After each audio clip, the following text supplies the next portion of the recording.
Forrest and I are in the Navy Museum on the Washington Navy Yard, a place that holds some of our Navy's greatest memories in history. Here, we are reminded that all over the world at this time of the year, we join together to celebrate the storied legacy of our Navy's Civil Engineer Corps and Fighting Seabees. A fighting force built on esprit de corps that was forged in combat. We celebrate our heritage and remember both the origins and legends that made our can-do rally cry great. Since 1942, when Admiral Ben Morrell, our 21st Chief of Civil Engineers, founded our construction battalions, Seabees have participated in every major U.S. military engagement and humanitarian action across the globe. They have answered the 911 call every time, and in doing so, have amazed a record unmatched by the most famous military organization in the world's history. Our bravery and sacrifices were first chiseled in stone by Civil Engineer Corps officers and Seabees during World War II, where they built infrastructure across the Pacific Theater, and in Europe, where they were among the first American service members to set foot on the beaches of Normandy, clearing a path for the impending Allied invasion. In Korea, Seabees overcame tremendous forces of nature at Incheon to install pontoons that led the way to one of the most brilliant amphibious assaults in history. In Vietnam, our Navy engineers were responsible for bridge construction and produced legends such as Medal of Honor recipient Construction Mechanic 3rd Class Marvin Shields. In Iraq, Seabees worked suspended 60 feet above the Tigris River, working through the heat, repairing what had been a gaping hole in the roadway system of Sarabadi. In Afghanistan, they built forward operating bases high in the Rocky Mountains of Helmand Province, a Taliban stronghold. And at the present time, our Seabees are deployed in the Federated States of Micronesia, building trust and alliances with nation-building construction projects.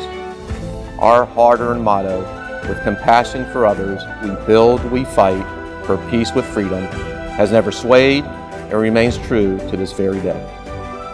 As we approach the 153rd anniversary of the Navy Civil Engineer Corps and the 78th birthday of our Seabees, we offer each of you our great respect and sincere appreciation for your service, for your patriotism, and for the many sacrifices you and your families make every day. Seabees, it is a high honor to represent you. Thank you and enjoy this special day. Happy birthday and hoorah!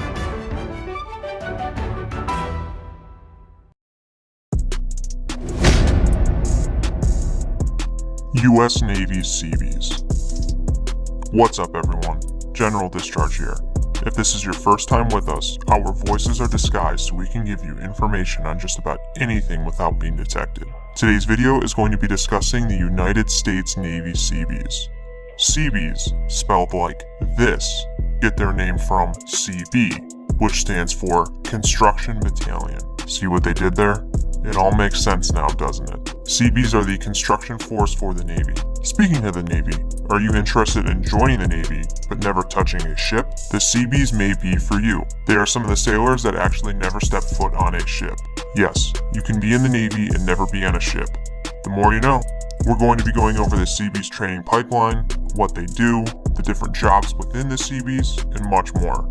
If you're interested in joining the Seabees, or the Navy in general, you definitely need to watch this video until the end. Seabees are the construction force for the Navy, and they have a lot of history behind them.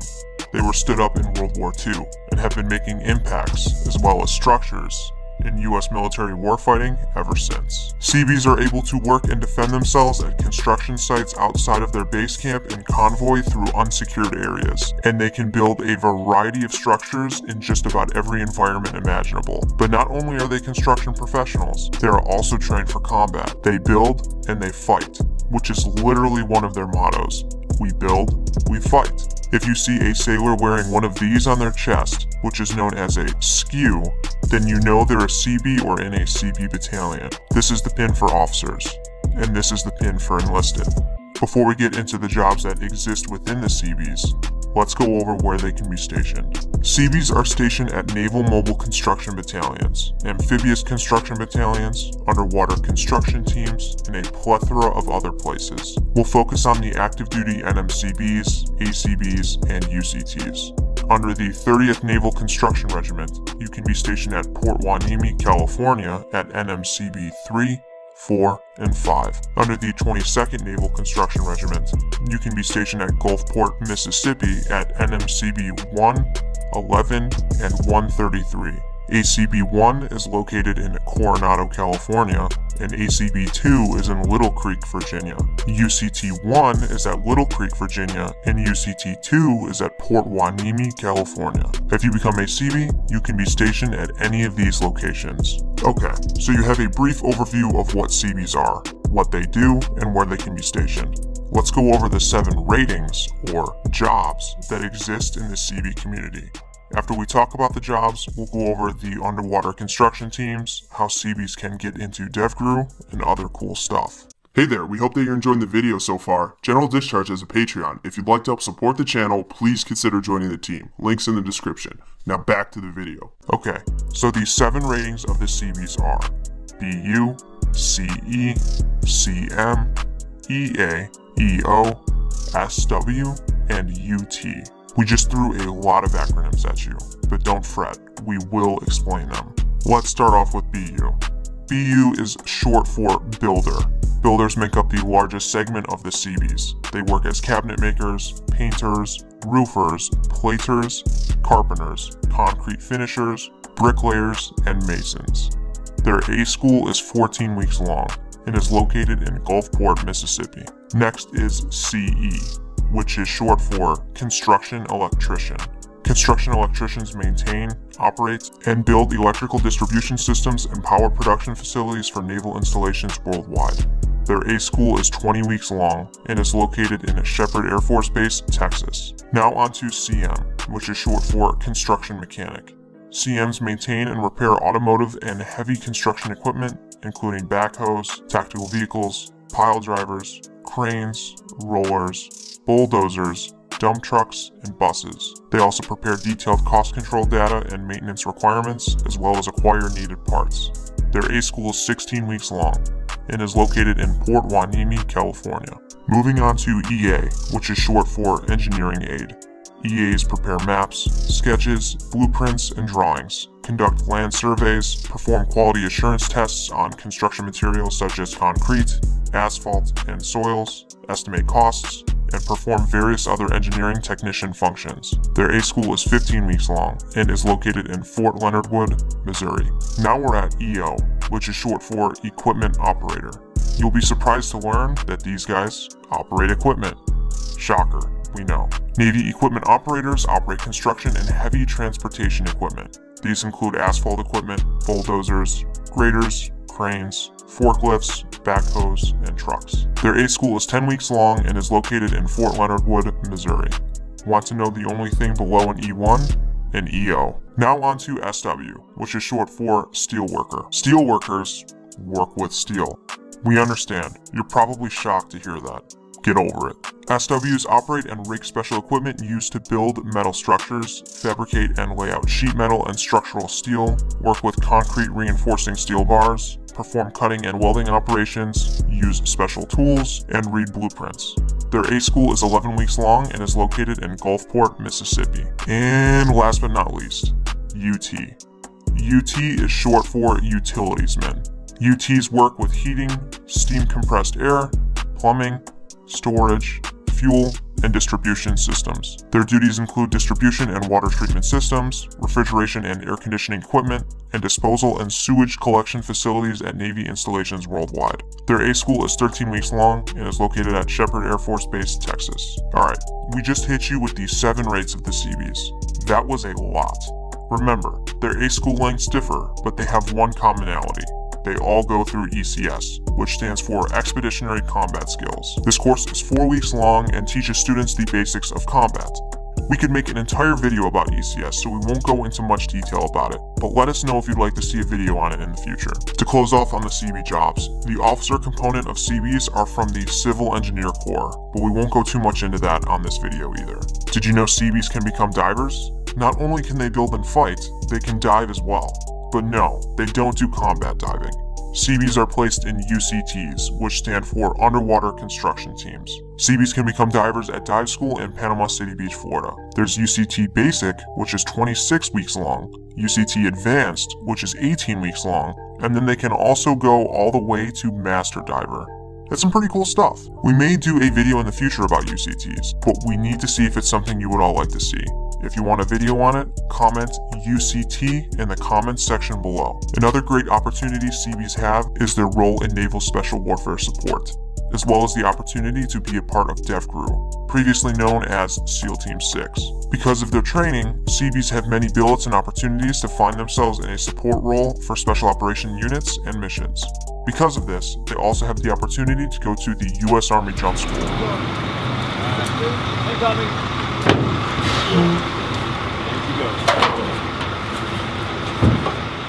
So we're basically escorting to a certain location and providing security 360 up until we get there. Once we get there, we're going to set security for them until they're ready to take over.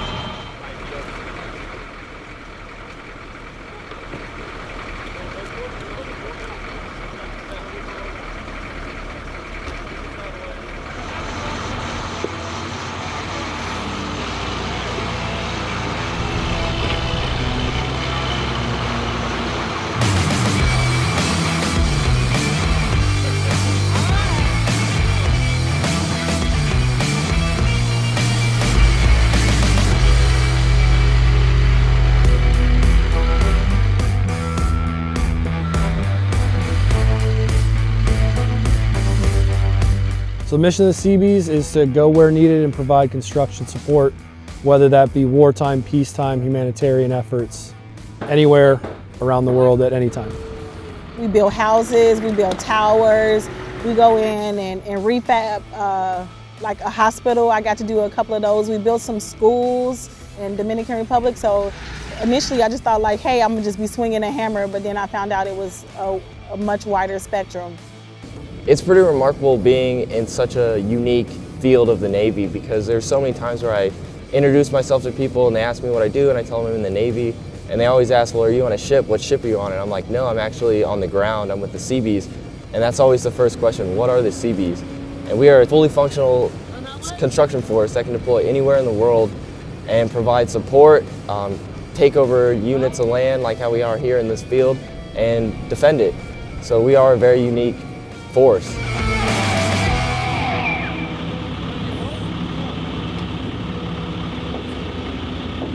So we have a 12-month home port.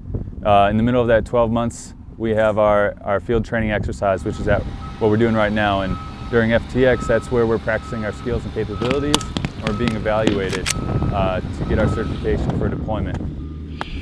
Right now I'm building a hasty skirmish, one-man pit. So once I get this done, I can get him in the pit. I can start drawing up the range card and then teach him how to do it himself. We practice this, you know, because it can boil down to us having to do it for real. And like I say, I want to practice the way I'm gonna really do it in real life. So we do this, you know, based off, you know, everything we learn, we bring it all together, and then just amplify it, implement it, and get it done. But I guess you could say the biggest reason we do this is because we Seabees, man. It's what we do. It's just what we do, man.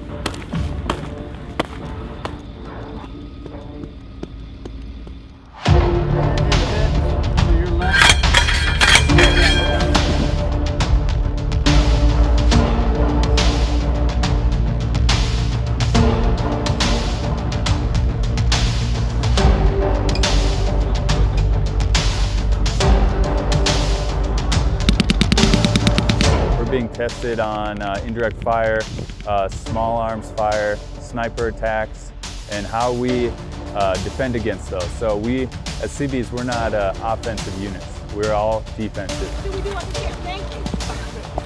That's okay. You can walk. Get up. There you go. Get him out of there. Get him out of there. I'm an instructor, so I teach these guys. We have squad leader class, crew serve weapons class, we have fire team leader class, and we also have convoy security. So all these classes that we teach the trainees how to do this prior to coming out to the field. So we almost mentally preparing them. So then once they do come out here, the things that we taught them are the same things that we grade them on. Those guys? Nope. Who they gonna blame? All right. Either way.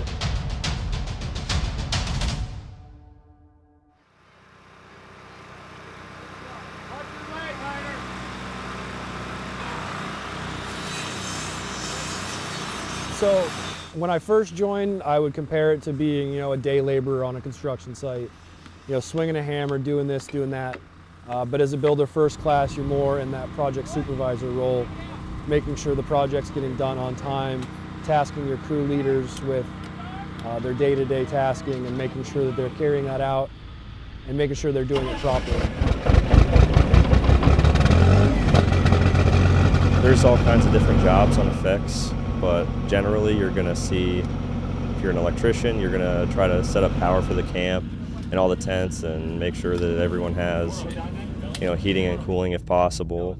If you're security, you're going to be digging fighting positions or standing at the ECP trying to keep the camp safe, setting up concertina wire and HESCO barriers. 522, how copy? Well, I'm a squad leader for security. I'm in charge of the security up there at the ECP, ensuring all my guys know their jobs, personnel inspections, vehicle inspections, and I did stand ECP in Iraq and Afghanistan, so I do know that some of these skills we learn out here are very valuable. It really varies on what your job is. Some people have a watch work rest rotation. Me on the project, I'm just going to have a long work rotation unless they want me to go stand some watches. So we'll wake up, we'll have breakfast, we'll go out to the site, and we'll just build until we don't have any light left or any material, or we get to a point where we're comfortable for the day. In a few months we'll have our NIAX, which is our integrated exercise, so we'll be working with EOD, we'll be working with Coastal River Marine Squadron, and it's just one more step further, practicing our capabilities to work with other units. We also work with, we've got 19 Marines out here from the 8th Engineering Support Battalion. Today we might be in Gulfport, Mississippi. Tomorrow we might be in a desert. We might be in Japan. We might be in Korea. We might be anywhere in the world. So we have to be prepared for whatever comes up.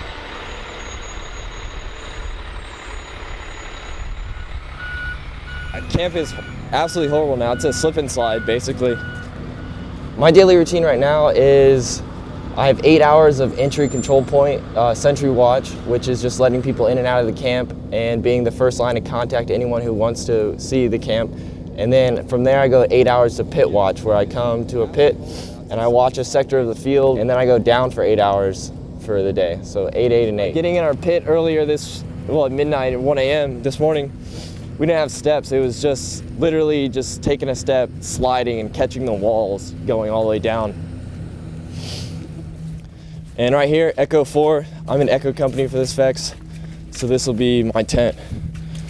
So come on in. So this is my rack. I got my sleeping bag, my little pillow I bought here. I keep all my gear on the right where it's easily accessible, and I got my 2 bags here, my roller bags. On top of my bags, I got another bag with all my hygiene utensils in here. Got my canteen, which I take down there to clean out my razor, to shave my face. And then I got a towel there to wipe myself off when I'm done. Now the best part of the day, taking off your kit after a long day.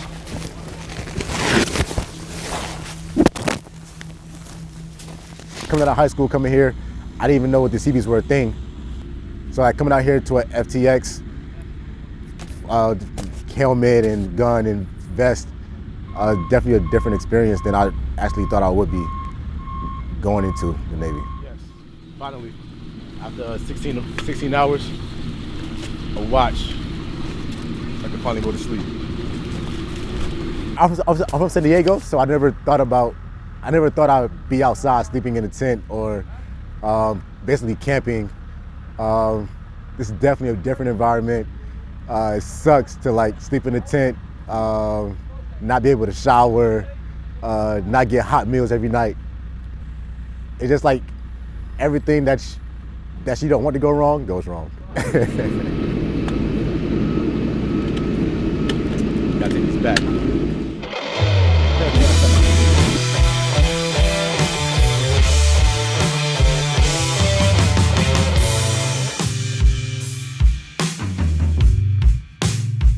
Take a look straight in the mirror.